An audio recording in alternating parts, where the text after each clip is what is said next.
3, 2, and 1.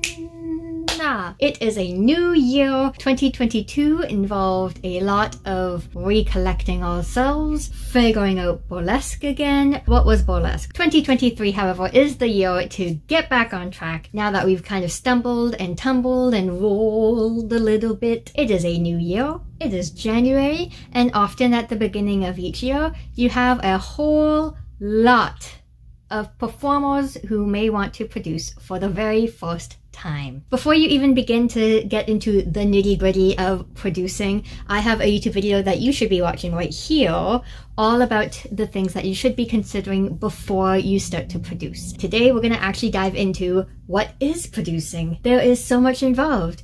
Hiring performers, venue, event insurance. What? Today we are going to be talking about the basics of what it looks like to produce a burlesque show. As soon as you know your values, as soon as you have an idea of why you want to produce, what you want to create, now is the time you actually stylize your show. Before you talk to a venue, before you look at a budget, before you do anything, you want to look at your dream. If you had unlimited budget, if you had unlimited access to performers, to venues, to whatever you want, what do you want to do? What is the style of the show? Is it going to be a variety show, a burlesque show only? Is it going to be themed? Is it going to be a space for specific performers, like an all BIPOC show? Is it going to be focused around local performers? Or maybe you're thinking about bringing the international scene to your own town / city. And from there you can decide what you need. If you want a performance to a live band, for example, the next step from there obviously would be, I need to figure out a band.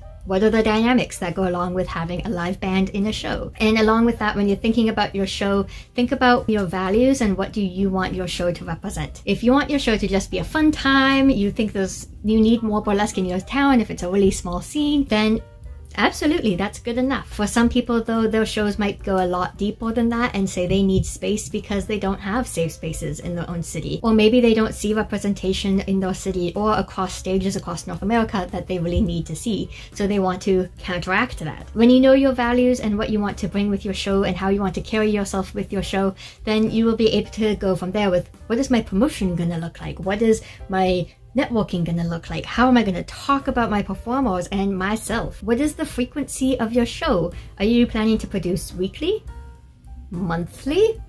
Seasonally? Even if you don't know, maybe you just want to try and then go from there, that is also okay. Next step from there is, if you want the reality of a burlesque show in the palm of your hands, you do have to think about the legalities and the regulations. What are some of the liquor laws and nudity laws? What are your gambling licenses look like? Those are some really big questions to ask yourself. And next up, big question, this is what is gonna make your burlesque show be a reality or not. We are the ones who are signing up for the risk of producing a show, not our burlesque performers. In order to produce a show, you need to know how much money you can lose. Not the wording that a lot of people want to hear, but the reality is, if you don't sell a single ticket, you are the one who should be out of funds and not your performers. So make sure that you have a budget and think about how much are you able to pay your performers. Don't only look at how much you can afford, but also look at what is the standard rate in your city or your state or your country. Standard rates, I've mentioned a few times in videos, are everywhere. There is no one standard. I highly recommend that you can pay your performers a guaranteed rate before tickets or before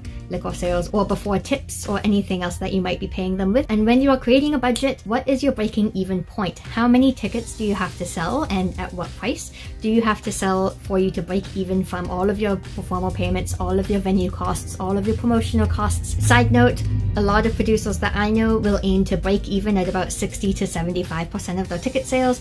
Some will go all in and go ham and want to sell every single ticket, and some will want to be a little bit more safe and break even with 50% ticket sales. It's up to you and how much risk you're willing to take and how confident you feel with selling tickets. And once you have a budget, then you can actually start to explore. Before you have a burlesque show, you need to have a venue. Different venues will have different requirements and regulations for producing with them, different perks and different faults. Do your research.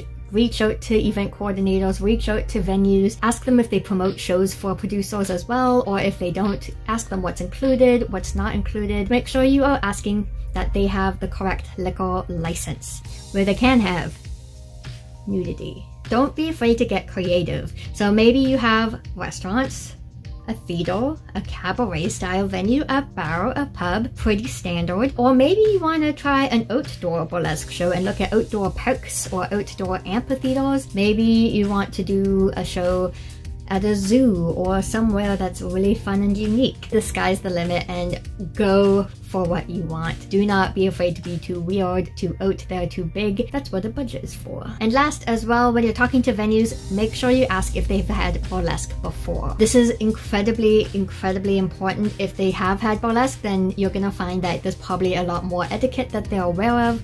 They'll know what you need, they'll know the process. If they've never had burlesque, you might have to do a lot of things on your own. That's something that's really good to consider.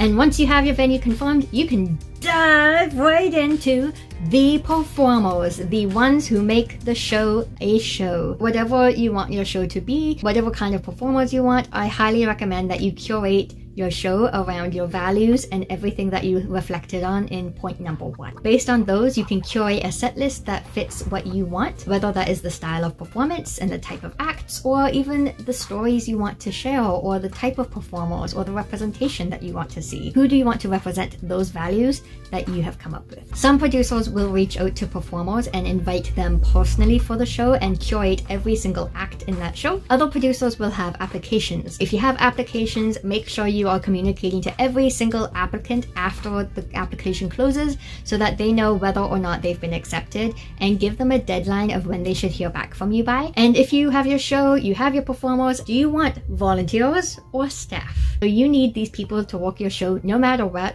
whether they are volunteer positions or paid positions. Your staff can look anything like kittens, your MC, your stage manager, a merchandise person, a door person, or a photographer. Those are the core staff that we tend to see at burlesque shows. Some other optional positions that you might want to have. If you want to have a land acknowledgement in the beginning of your show, you might want to do it yourself, have your MC do it, or maybe you want to hire an indigenous person to actually do it for you. Some other positions that are again optional, people like support companions, maybe you have ushers, maybe you have security, maybe you hire someone to do promotions for you or design your poster for you. There's a lot of positions you can choose to have extra or not include at all. And from there, whether it is you or a staff that you hire, you are gonna have to promote your show. Promotion can look anything like going on social media and advertising your performers, advertising the show. It can look like putting posters up around your town. You can do radio and talk shows, you can do interviews. There's a lot of different ways to promote a show, but make sure you have a plan for how you're gonna promote. As you're promoting, getting your show ready, is you're gonna want to consider things like codes of conduct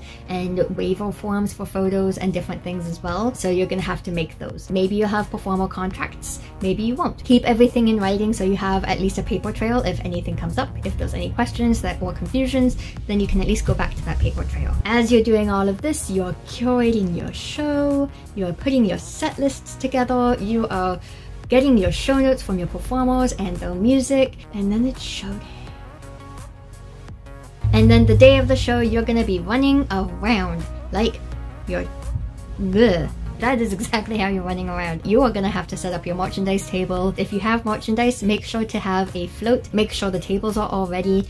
A lot of the time, the venue will get tables or chairs or whatever set up for you, but just in case, make sure you're there early. If you're having a tech run, make sure you get that running and you're managing that as it's happening as well with the performers and the technicians. I highly recommend, if you can, hire a stage manager, because there is a likely chance that people are gonna want you at 20 different places at once. It's a lot easier on you and the performers and the staff and the venue if you have one stage manager who can at least run whatever's going on backstage, or the tech rehearsal if you're not available and if you need to be around for questions. As you're doing this, you're gonna again have to coordinate between your venue, your performers, maybe other people that you've hired, and you are gonna have to have a plan as well for payment. You might decide to pay your performers on the night of the show in cash, you might pay them after the show, but again, I highly recommend if you are getting payment from the venue, for example for ticket sales or from a ticketing platform, make sure to have a plan to pay your performers whether or not you get that money from those ticket sales. Make sure you have at least a pool of money saved to pay your performers by a certain date after the show if you are not paying them the night of the show. And you are also going to want to follow up with your performers. Either you or the photographer might follow up with the performers with their photos, maybe say the permissions that they have with those photos. Those are the basics, cut and dry. There's a lot of nuances, there's a lot of specifics.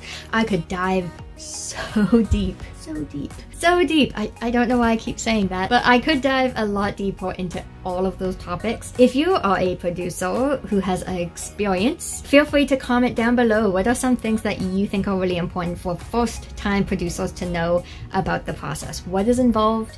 What did I not say? What do you think I should have said?